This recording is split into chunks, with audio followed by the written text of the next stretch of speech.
Is a Derrick Henry trade between the Baltimore Ravens and Tennessee Titans inevitable? We talk about the possibility and so much more coming up next here on this Purple Friday edition of Locked On Ravens.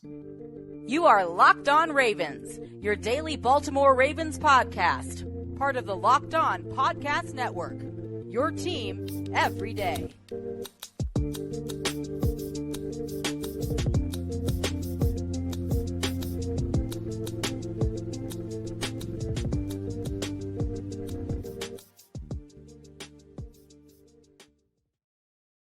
Welcome into another edition of Locked On Ravens. We're your daily Baltimore Ravens podcast, and I'm your host, Kevin Ostreicher of Ravens Wire here on the Locked On Podcast Network, your team every single day. Thank you so much, as always, for tuning in and making Locked On Ravens your first listen each and every day, free and available, all podcasting platforms. That includes over in video form on YouTube. And today's episode of Locked On Ravens is brought to you by PrizePicks, the easiest and most exciting way to play daily fantasy sports. Go to PrizePicks.com/LockedOnNFL and use code all lowercase LockedOnNFL for a first deposit match up to $100. We're a 5-day-a-week Ravens podcast. We're bringing in Ravens news, analysis, updates with some special guests along the way. And here is our Purple Friday guest yet again. It is former Baltimore Ravens wide receiver and a Super Bowl champion, Qadry Ismail. And Q, it was a fun Sunday in week 7 as the Ravens absolutely boat race the Detroit Lions 38-6.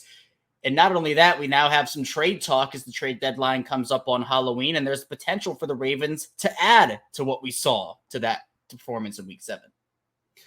I tell you what, it was an amazing opportunity to display yourself on the national scene with the way they handled a very good, Detroit Lions ball club. I mean, I'm looking at the rankings going into the game. They were the 3rd ranked offense. They were 8th again with a rush offense, averaging 124 yards a pop, almost 260 yards a pop, passing the ball, ranked them 4th. The points per game, which was amazing, at 28 a pop. The Ravens offensively, they were only at 22. And then you just look at the way their defense, their rush defense was number 1 in the league, and their total defense was 7th in the league. They only gave up their 18.8. To say that this was not an upper tier club, you don't know what you're looking at. This was an upper tier Lions ball club that was playing some elite level football.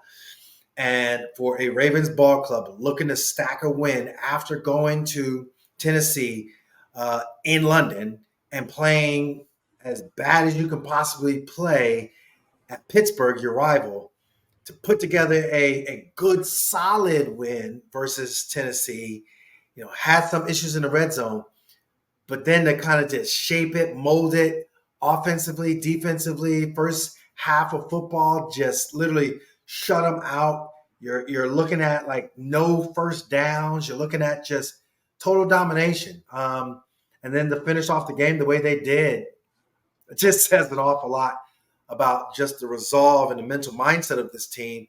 And yes, let's see how they can, as they say, stack wins, stack games, stack days. Let's see how they can stack it. And you could argue, Q, this game was over in the second quarter when the Lions had to start going for it on 4th down. Ravens were up 28-0. And it's 4th and 8 from the Ravens 49 or something. Like it was over at that point. Jared Goff looked like he was seeing ghosts all day. It was a complete performance, right? We were looking for that full 60-minute performance from the offense, not a half. And we finally got that in week 7 against, you're right, a really, really good Detroit Lions football team that has been one of the nice surprises of the league so far. But with that, the trade deadline is, as I mentioned at the top, coming up on Tuesday. There have been a lot of conversations about whether the Ravens will add an edge rusher or a cornerback. I know running back, wide receiver, also some positions on offense that people are looking at. But one name that keeps popping up for this Ravens team, Q, is Derrick Henry. Now, he's not quite on the level of a Devonta Freeman, but I would take him. I would take him if I were the Ravens, just because even though this maybe isn't prime Derrick Henry. I'm glad you like that. But even though it's not prime Derrick Henry, he still is one of the better running backs in this league. Him and Lamar Jackson in the same backfield would be video game-like stuff. It seems like the Ravens are the most connected team to him. Now, rumors are rumors, and we don't necessarily know what's going on behind the scenes and everything. Henry's in the last year of his deal. if you add him, it'd be Derrick Henry, Gus Edwards, Justice Hill, and Keaton Mitchell. How would you feel about sending maybe a 4th or a 5th rounder to Tennessee, and maybe the Titans eat some of that salary and you get Derrick Henry back to Baltimore? Yeah, well, I'm looking at the roster, and they have 2 other running backs on the practice squad, and Melvin Gordon the third, and obviously Owen Wright. So yeah, they have a full head of running backs, a full stable, of running backs. But with that said, yeah, Derrick Henry is an upgrade to all of them, and Derrick Henry would be an amazing piece to a already, like you said, stacked roster. Devonta Freeman, I don't know if he has a 99-yard touchdown run to his belt. I don't know if he has the vicious, stiff arm that we've been accustomed to seeing, but I do know that Derrick Henry, he has quite the resume, and he can make play action look so good. He can make, taking the pressure off your quarterback be like easy peasy lemon squeezy. The RPO just takes on a whole new level. So if there is some kind of run game issue and you want more, if the price is right and you're like, hey, Derek, here's what we look like. Here's what you guys are looking like from an offensive standpoint for Tennessee. And, if the Titans as a general manager and company, they're looking at, unloading, okay, like let's unload. Let's see what you got. I honestly would seriously entertain that. That doesn't seem like it's a far stretch. It doesn't seem like, from the way this team is it's running the ball, it's doing its thing. I don't think that it's an offense to Justice Hill. I don't think it's an offense to Mitchell, who is just a young up and coming guy. He's going to have a lot of games. I don't even think it's an offense to Gus, the bust. Like, there's things that he can learn, I'm sure, and glean from. I think that's true. Let's see what you got. Maybe the Buffalo Bills earlier were talking about Dalvin Cook being frustrated and him talking to his agent about, the Jets, not the Buffalo Bills. I'm sorry, the Jets saying to Dalvin Cook, that there were opportunities for him to potentially look elsewhere. So I don't know is what I'm saying is that is Dalvin in a situation where you can kind of like, well, if we get rid of Derek, add in Dalvin, and then kind of like build from there. But then the Ravens get Derek, this all can work. So there's something to be said about, this trade market heating up. Yeah, and I think also when you talk about Gus and Justice Hill and Keaton Mitchell, Derrick Henry would come in and become the team's best running back. I don't think there's any debate about that. But in your eyes, Q, when you look around the rest of the roster, you see a corner, you see an edge, maybe a wide receiver. How much of an upgrade would Derrick Henry be from Gus Edwards and Justice Hill compared to maybe what they could get out of a star corner or a star edge rusher? Well, again, part of what we're seeing from a defense standpoint, I mean, if you look at the defensive numbers, going into the game against the Lions, I mean, their total defense is 2. Their pass defense is 2. They're getting to the quarterback. People keep talking about these edge rushers and the fact that there is, now 11 guys getting after the quarterback, and obviously Odafe Oweh looked phenomenal coming back. I think Chuck Smith, the way in which he's teaching some techniques, you saw it on display. The way in which Odafe was going from speed to power, and then also changing up from power to finesse and getting around, a very good offensive line. And those tackles, they were on skates all night. I don't know. I just think that we keep on like wanting this splash player defensively when you just keep seeing guys just like, we're doing what we need to do. Like, honor us. We're showing you that we are, next level. So yeah, I mean, I'm greedy. Patrick Surtain, hey man, we can. But what are you giving up? I don't think you're going to give up as much. You talk about Derrick Henry compared to a stud like Patrick Surtain, who his upside is far more greater than what you're looking at with Derrick Henry. Yeah, and that's a good point because there are multiple different avenues you have to explore when it comes to trading for somebody. And just the way the running back position is right now in general, you're not going to see these huge draft picks shelled out. Obviously, it doesn't seem like Saquon Barkley's going anywhere. I know we talked about Josh Jacobs. That doesn't, I feel like Derrick Henry is the most realistic because Tennessee is clearly in sell mode after moving Kevin Byard to the Eagles. And they got, a fifth, a sixth, and Terrell Edmonds. I mean, it's not going to cost a ton to get him. It's just a matter of, will the Titans eat some of that salary? Because the Ravens, I think, right now have around $6-7 million in cap space. Pat Surtain will be awesome.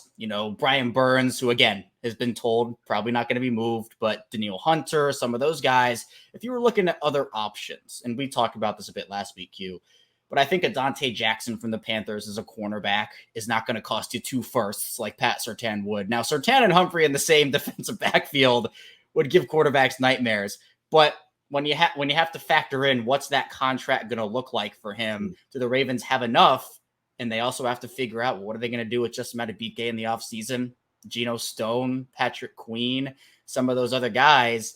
I think Derrick Henry, it's one of the more realistic star options they have where they don't have to give up a ton of draft capital and the contract isn't going to hinder them if they don't want it to beyond this season. Coming up in the second part of the show, we'll talk a little bit more trade and also preview the Ravens and Cardinals week 8 matchups. We should have stayed tuned, a ton to get to still on Locked On Ravens. But first, this episode is brought to you by Jase Medical. And if you're looking for personalized emergency medication, the Jase case is definitely the way to go. The Jase case is that personalized emergency medication kit, and it contains 5 essential antibiotics to treat the most common and deadly bacterial infections. Plus, they have additional life-saving medications in there based off your unique needs. You can customize it however you want with that. And the Jase case now offers a bunch of customizability for your Jase case with dozens of add-on medications. So you can choose medications that best fit you and your family's unique needs. And don't ever be caught unprepared because everyone should be empowered to care for themselves and their loved ones during the unexpected. And Jase is great because they handle everything from online evaluation of licensed pharmacy medication delivery and also ongoing consultation and care. The Jase case, it provides those 5 life-saving antibiotics for emergency use, and the Jase case provides those 5 life-saving antibiotics for emergency use, and all it takes to get one is to fill out a simple online form, and in some cases, jump on a quick call with one of their board-certified physicians. You can get ongoing care from their physicians on any treatment-related questions, and it's doctor-created, doctor-recommended. So go to jasemedical.com and enter code LOCKEDON at checkout for a $20 discount on your order. That's promo code LOCKEDON at jasemedical.com. And this episode is brought to you by FanDuel Sportsbook. And snap into action this NFL season with FanDuel, America's #1 sportsbook. Obviously, for this game against the Cardinals, for the Ravens, the Ravens will be favored in this one. So if you want to get in on the Ravens props, you can do that too. Lamar Jackson, Zay Flowers, Mark Andrews. And right now, new customers get $200 in bonus bets guaranteed when you place a $5 bet. That's $200 in bonus bets, win or lose. And if you've been thinking about joining FanDuel, there's no better time to get in on the action. And the app is super easy to use, which is great. There is such a wide range of betting options, and that includes spreads, player props, over-unders, and so much more. So visit FanDuel.com/LockedOn and kick off the NFL season. FanDuel, official partner of the NFL. We're back. Our second segment, Locked On Ravens here. Kevin Oestreicher still here with Kadri Ismail and Q. Just to wrap up the trade talk, it's, a big part with it coming up on Tuesday. When you talk Derrick Henry, when you talk about these star-level players, there are a couple different avenues that teams have to look at.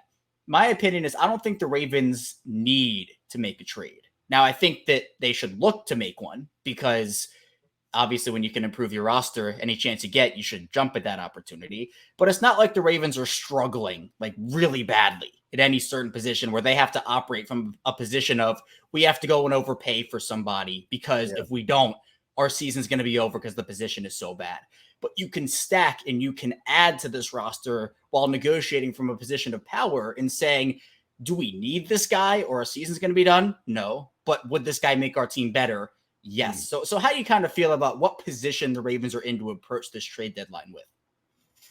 I think outside of the trade deadline, the story that kind of floated itself was Ndamukong Suh. And the fact that, he went and saying, well, I had to talk with the Ravens, and he, was like, wow, this is pretty cool if I could. Obviously, he signed real late with Philadelphia, and they went on their run and, so forth. The reason why I bring him up is this. You're not really hurting yourself this year. You get your veteran, you get an opportunity to see future-wise what you can save as far as like your draft picks, and that's what the Ravens covet and all that. And you still get a guy that can add some depth to your team and some value and what he is as a strength. The return on your investment with a trade, that is what is the elephant in the room, and that's the gamble that you're talking about.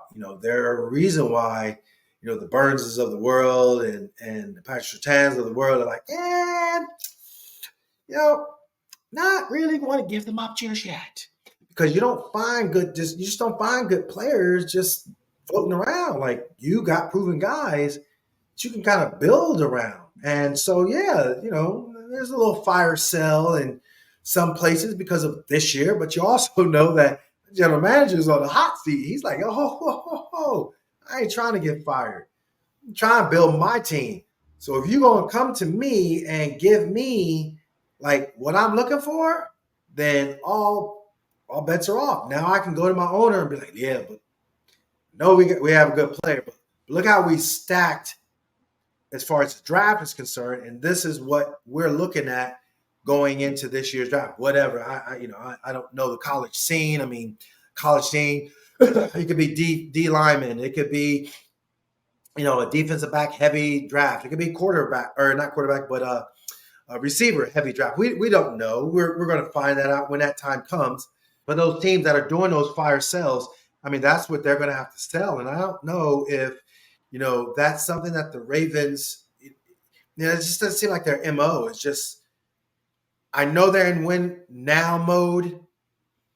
I do know, based upon what we are seeing, that Colts and Steelers game, like, you didn't see we're just bad and the other team is whooping us. You saw, hey, we correct our mistakes. We are looking at an undefeated season so far. We put things together. The good fortune is going to come our way, a la Gus Edwards, where you're looking at a naked boot one way, and Lamar, being Lamar, playmaker, now goes back, gets it out to Gus, and now that play turns into an 80-yarder. Or you get so caught up in all the other motioning and movement that Pat Ricard gets a chance to get open down the football field and scampering down the field. Or Mark Andrews, now he's involved and he's doing what Mark Andrews does. He can ad-lib a little bit, maybe or maybe not, they like or not like, whatever, who cares? But the fact that, he gets, touchdowns on National Tight End Day, I mean, that's what we're looking at. You see, Geno Stone leading the league in interceptions. You look at, Stevens. Stevens is balling. Look at Millette. That dude is like, hey, man, I'm a part of the people getting sacks now. And yes, we see the short term and long term. Oh, my God, what about Matabike? For me, and I'm not trying to say this for you and I, but I could care 2 cents less about Matabike and his contract right now. Why? Because all I know is we got what? We got Seattle coming up. We obviously got Arizona, but we got Seattle, the Browns, and Cincinnati. My God, man, please just keep playing well now so you can stack up. I hope you just crush it. Man, Patrick Queen, cowboy hat, no cowboy hat, whatever you might be. All I know is when y'all go out to LA and then y'all come back after y'all bye week and the Rams come over here and then y'all go back down to Jacksonville, mother of pearl, I want you to be balling out. So when y'all do face people like Ed McCaffrey, when you do face guys like McCaffrey and they're just crushing it, or Debo Samuels, and you're like, man, we getting after y'all. Bruh, it's about now. It's about what are you doing now? I love our discussion because that's what we can do as a fan base. That's what we can do as a podcast. But shoot, I ain't giving up just to be giving up, guys and players and all that. If we can get Derrick Henry to put a bow on it, sure. But that schedule, man, let's keep those guys. Let's keep that locker chemistry going. Let's see how it all unfolds. Yeah, and I think, in this time doing it with you, Q, I figured you're a very in the now guy, because I remember back last year when it was still the season and those DeAndre Hopkins rumors started to come up. You said, why are we talking about the offseason when we're still playing football? So you are an in the now, hey, let's just focus week in, week out. And then when we have to talk about contracts, we'll talk about contracts. But right now, we are playing football. But I want to pose an interesting question. It's something I've been thinking about a lot. I want to get your opinion. So let's say, and hopefully it doesn't happen, knock on wood, but let's say the Ravens lose a player at running back during the year or lose a player at corner. So what if Gus Edwards goes down? What if in the edge room, Odafe Owe has to miss more time? What if at the cornerback position, Brandon Stevens has to miss time? Part of acquiring someone at the trade deadline, like a Derrick Henry or a Surtain or Daniel Hunter, whoever, would be, you still have another great player to plug in there. Where would you be the most concerned if the Ravens were to lose one or two players on their roster right now, and maybe they didn't add someone, and you look back and say, man, it'd be nice to have whoever it may be right now? I would say from a running back room standpoint, like you can get guys back healthy. Like Mitchell, for example, he hurt his hamstring. And so now they're like, it's going to be day to day. But then if you look at, say, or week to week, pardon me, but say it's like a Marcus Williams, Marcus Williams with the pectoral and now he got his hamstring.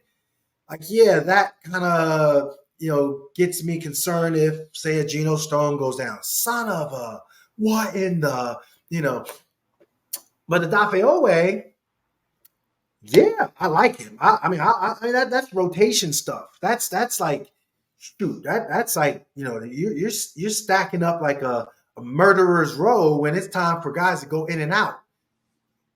But you also got Van Noy. You also got an opportunity to sign a Ndamukong Suh. And he ain't hurting your salary cap per se, because he's gonna, it'll be a veteran minimum plus whatever, I'm sure he'll prorate, we'll give him a little love as far as his contract. He's not gonna eat up a lot, and he'll be ready. It's like a plug and play. But Patrick Surtain, like, dude's a baller. And he's gonna cost baller money. Burns is gonna cost baller money. Like, that's that fine line that I guess you walk. Whereas I guess to answer your question, like,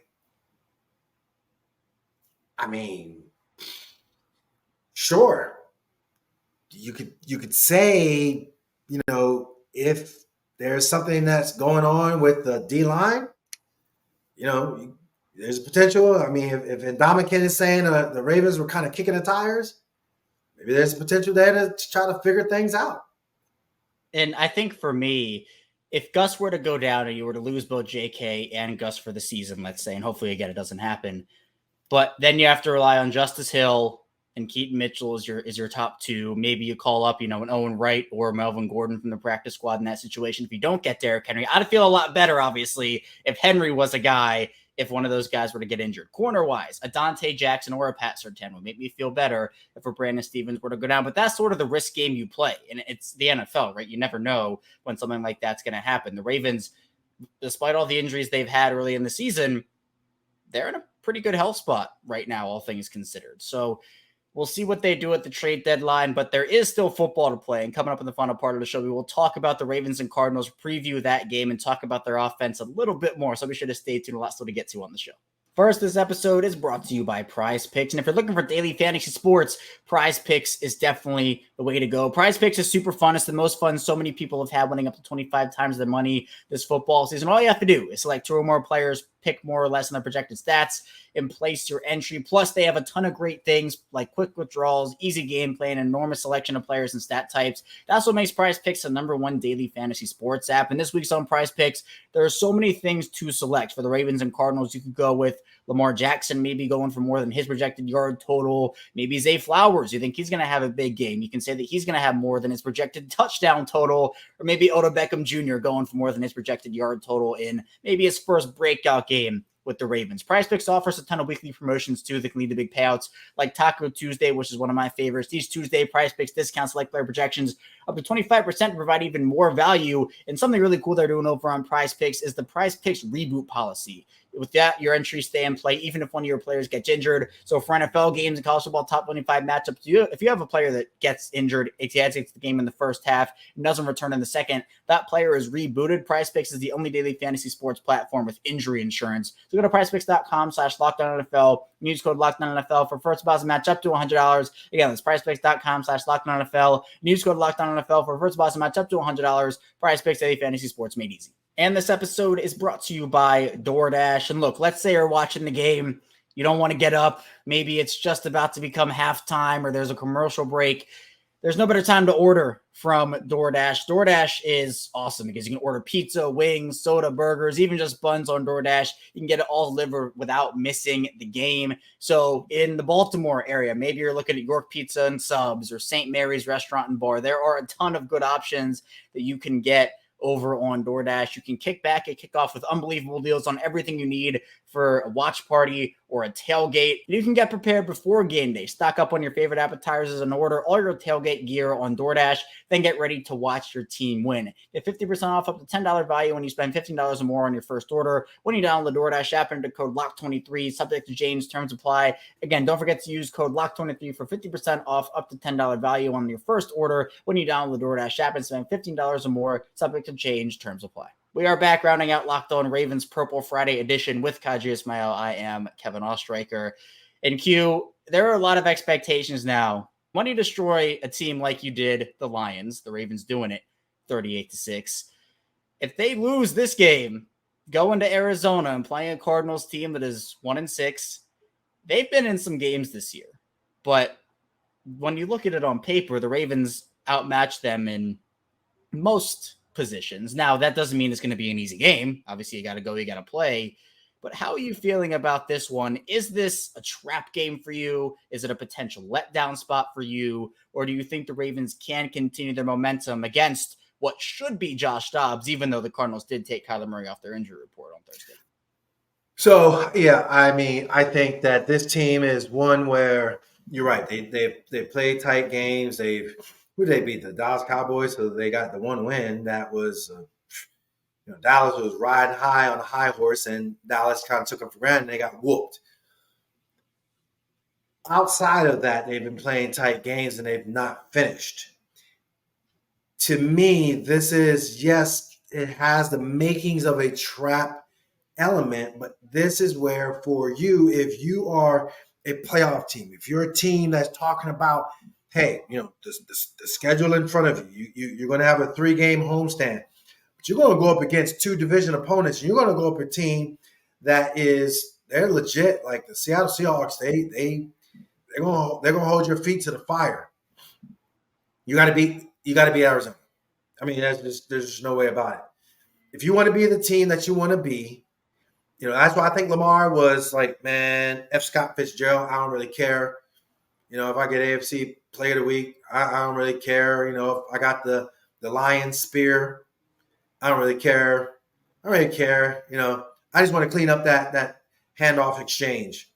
I want to sustain this thing. Sustaining it means that you don't care. You got to play your best. You got to step up and against teams like Arizona on the road, you got to make them cry uncle and make them cry uncle early. You got to validate Tennessee and what was put on display with Detroit. If you do that, then that's where, you get into that upper tier elite mix. That's where you see teams like Philly beating a team like Miami, who Miami was like, hey, we're an upper tier team. Are you? Or, hey, you know what? The Bills, man, we're an upper tier team. But then they get beat by a division opponent in the Patriots. Are you? Are you an upper tier team? Are you really? You look at the Kansas City Chiefs. They're just keeping pace. Like, this is what we do. San Francisco. Hey man, not only are we upper tier, we next level. Ooh. Yeah, the Vikings. The Vikings kind of like, no. The Vikings were like, yo, in our home, we haven't been playing up to our potential, but we're going to come up here. We're going to give you all that you can handle. We're going to come out victorious. This is a week-to-week league, as has been cliched, and I think this is a week validation time, bro. What are you going to do? Are you going to be validating yourself, or are you going to be falling by the wayside? And then, well, here we go. We got to get back up on the horse. We got a 3-game homestand.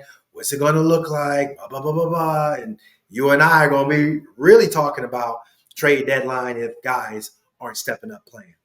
Yeah, and it's one thing, if they were to lose, obviously that'd be a disaster. Like there's no question about it. But what would you think if it was a close win that was really ugly and really sloppy? Obviously, you go 1-0, right? You win the game. That's the important part.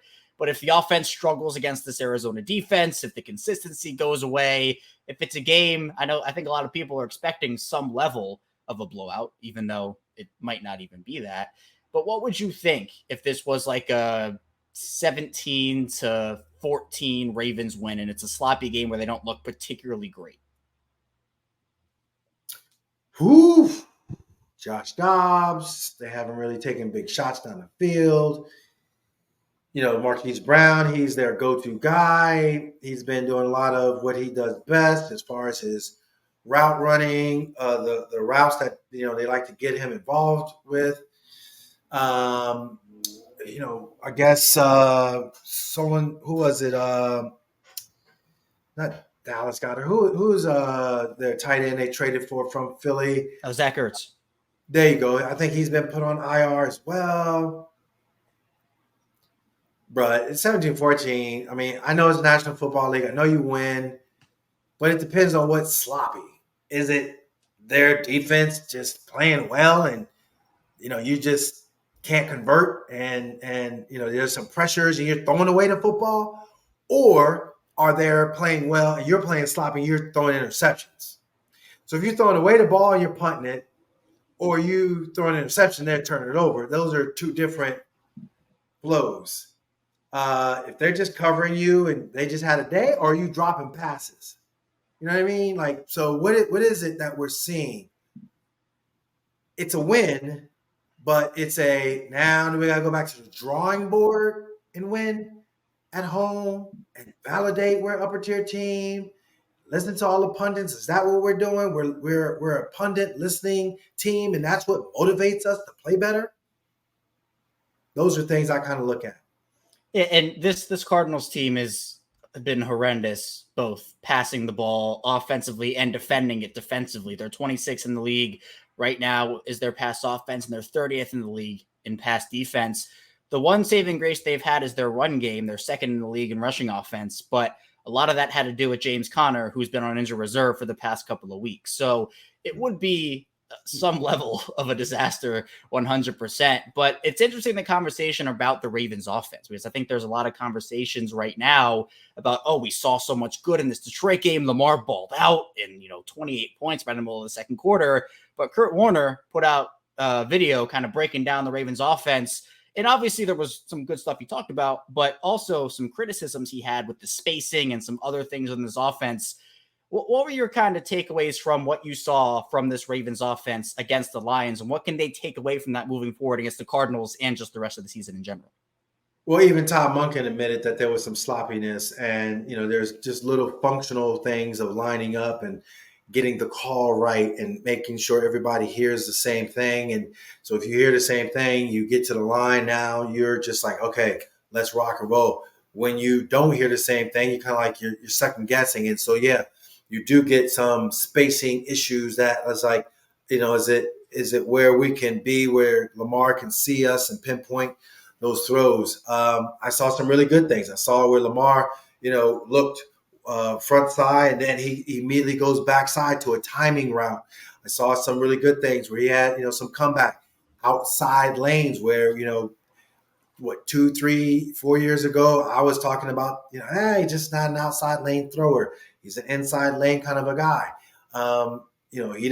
He's dude's complete game thrower now. But yeah, there are some spacing issues. There are times where, I think Mark gets the nod to ad lib, and it's great. But I don't know if it's Lamar scrambling to stay, ahead of the defense, or is it he's scrambling because, dang it, you didn't do what you're supposed to do, but I'm going to fix it. And he's so dang on good, he can fix it. Those are things that we're not privy to. But at the same time, yeah, what we saw with Kurt breaking it down, there's some things even Todd Munger was saying you got to clean up and be better with. Yeah, and I think it's so crazy that after a 38-6 win, the demeanor of this team, I think, was the correct one, which is it's just a regular season game. They went 1-0, and now you got to move forward. And in this game against Arizona, there is some conversation about what's going to happen. Is it going to be a trap game? Official prediction, Q, how do you see it going? Yeah, I don't think this is a trap game at all. They're going to fly out there on Friday. I think they're going to be out there nice and early, adjust to the time. I think their minds are going to be right, and they recognize, especially with Lamar that's not satisfied. Shoot, Hollywood, no Hollywood. Hey, we'll take pictures, swap jerseys at the end of the game. I think this is another Ravens putting up 30. I say it's 31. Roquan Smith and company, I think it's 31. I think it's 31-13. A couple field goals going to make it interesting. I'm going to say 28-15 Ravens, where I think they get the job done. It'd be a disaster loss if it were to be one, but just like I said last week, I'm going to trust them. Not that it's as big of a game in terms of the Lions are a lot better than the Cardinals are, but it's still a big game. It's the National Football League. Anything can happen, but I will say the Ravens will go out there and win this one. But Q, I appreciate your time. Thank you so much as always for hopping on, chopping it up with me. And hopefully this is a 6-2 football team we're talking about next week with maybe a trade deadline acquisition that we'll have in store. Well, hopefully there won't be a trade acquisition because everybody's playing so well. But if it is indeed, that's something for us to kind of chop it up and talk about. 100%. So with this Ravens team, a lot on the line, but they should be able to get the job done, but we'll see if they can actually go there and play and continue their momentum. But that's all I have for you here today on Locked On Ravens. Thank you so much for tuning in. Coming up, we'll be back on Sunday breaking down everything that happened in that Ravens and Cardinals game after it. So be sure to stay tuned for that. We'll see you right back here soon on Locked On Ravens.